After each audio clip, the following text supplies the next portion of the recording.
اعوذ باللہ من الشیطان الرجیم، بسم اللہ الرحمن الرحیم۔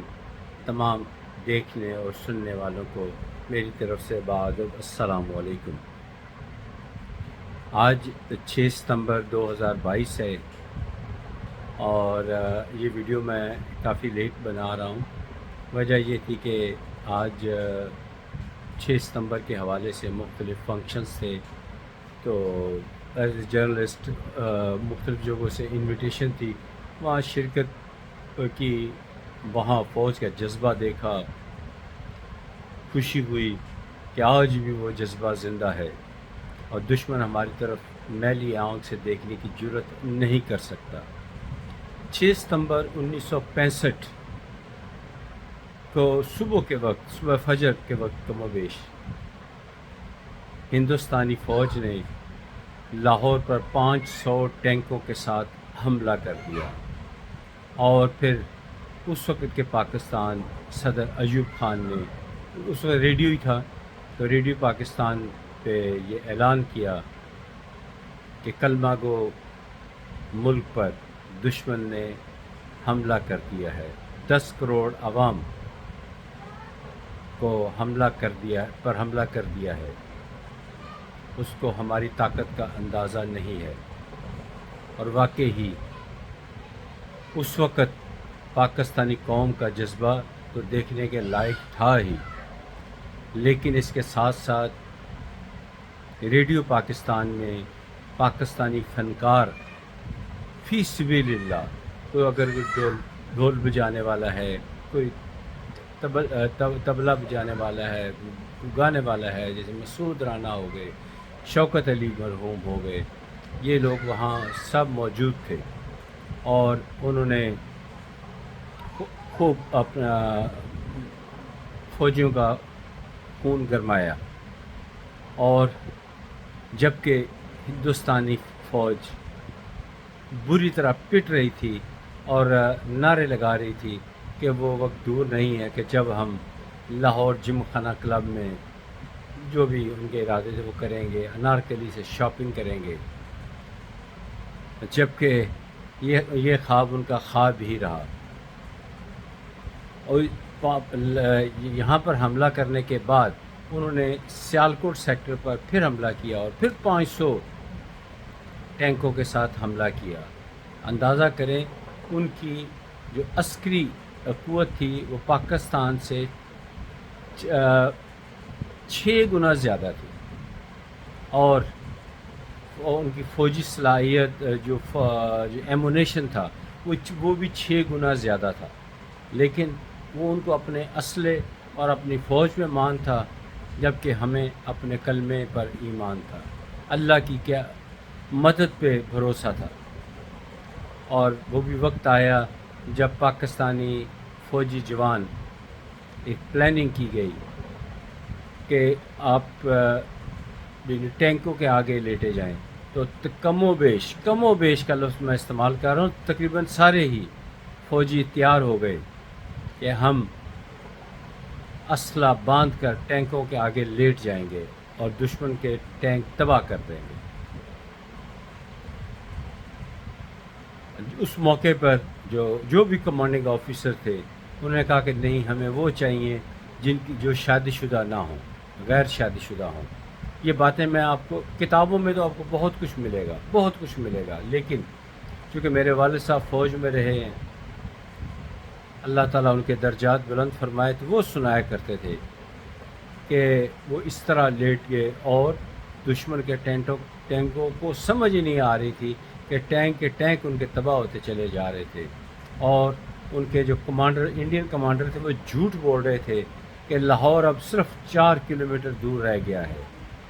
حالانکہ ایسی کوئی بات نہیں تھی۔ اس وقت جب وہ انہوں نے یہ نعرہ لگایا تو ہمارے ایک آفیسر سے مجھے یاد آیا کہ 1965 کی جنگ میں پاکستان کے آفیسرز کی شہید ہونے کی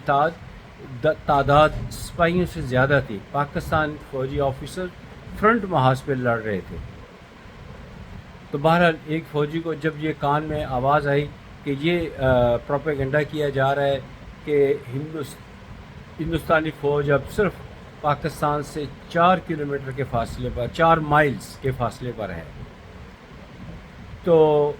اس فوجی آفیسر نے جوان مردی کا مظاہرہ کرتے ہوئے اس کتبے کو اکھیڑا جس پہ 14 لکھا ہوا تھا، 14 اس کو اکھیڑ کر دور کچھ فاصلے پر لے گئے اور وہاں پر اپنے خون کے ساتھ ایک نقطہ ڈالا اور ساتھ 2 ڈالا اور نیچے لکھا کہ پاکستان از 14.2 مائلز بلڈی مائلز، اتنا آسان نہیں ہے ہمارے تک پہنچنا۔ جب ہندوستانی فوجیوں نے جب یہ دیکھا تو ان کے دل ٹوٹ گئے۔ اب وہ ان کے نشانے بھی خطا ہو رہے تھے، ادھر پاکستانی فوج جان چھوڑنے کو تیار نہیں تھی، انڈیا اقوام متحدہ میں جا رہا تھا اور پاکستانی جو تھے، جو اس وقت پاکستان کے پاس اسلحہ تھا وہ انڈیا جیسا جدید تو نہیں تھا۔ توپ کا گولہ جب گرانا ہوتا تھا تو اس کی رینج سے تھوڑا آگے ہوتا تھا اور ایک گولہ وہاں تک پہنچنے میں 2 سے 3 منٹ کا ٹائم درکار ہوتا تھا۔ بہرحال اللہ کے بھروسے پر او پی جو کہ فائر کرواتے ہیں، او پی نے نشاندہی کر کے وہاں پہ توپ کے گولے پھینکوائے اور تھوڑی دیر کے بعد وائرلیس پر نعرہ تکبیر اللہ اکبر کے نعرے لگنے شروع ہو گئے،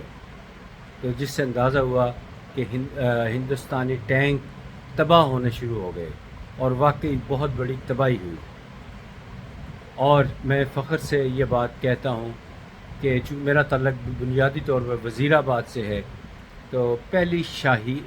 شہید ہونے والی خاتون کا تعلق وزیر آباد سے تھا، عابدہ توسی، اور وہ اس وقت ٹرین میں بیٹھی ہوئی تھی۔ وزیر آباد ہمیشہ سے ہندوستان کی نظروں میں وزیر آباد کا جو ریلوے اسٹیشن ہے یا پل ہے وہی نظروں میں رہا ہے، کیونکہ وہی ایک ذریعہ تھا لاجسٹک سپورٹ کے لیے، ٹرین جانے کے لیے بھی اور بائی ٹرک بائی بس جانے کا بھی یہی ایک ذریعہ تھا۔ لیکن ان کی بیوقوفی کہ پل پہ نشانہ کرنے کے بجائے انہوں نے ریلوے اسٹیشن پہ گولہ باری کر دی، جس سے عابدہ توسی جو ڈاکٹری پڑھ رہی تھی، ڈاکٹر بننے والی تھی، وہ شہید ہو گئی۔ اس کے علاوہ ان کی ناکامی کا یہ عالم ہے کہ انہوں نے راولپنڈی میں 40 کے قریب گولے فائر کیے جو چلے ہی نہیں، 4 چلے تھے، وہ بھی بالکل غیر جہاں آبادی نہیں تھی، کوئی نقصان نہ ہوا۔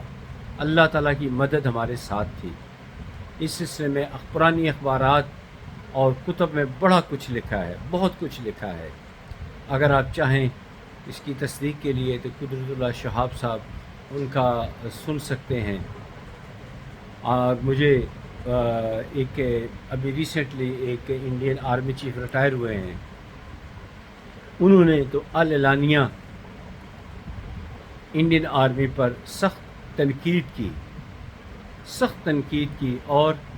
پاکستانی فوج کی تعریف کی کہ شکر ہے کہ ہمارا ایک مقابلہ پاکستان جیسی دلیر فوج سے ہوا جس نے ہمیں لڑنا سکھا دیا ہے اور ابھی ہم لڑنا سیکھ رہے ہیں۔ یاد رکھیے، میں اللہ کے بھروسے پہ بار بار کہتا ہوں، پاکستان کے دشمن تباہ و برباد ہو جائیں گے، پاکستان سلامت رہے گا، تا قیامت رہے گا انشاءاللہ تعالی۔ اللہ تعالیٰ پاکستان کو سلامت رکھے، آمین ثم آمین۔ اگلی ویڈیو تک اجازت دیجیے، خدا حافظ، السلام علیکم ورحمۃ اللہ وبرکاتہ۔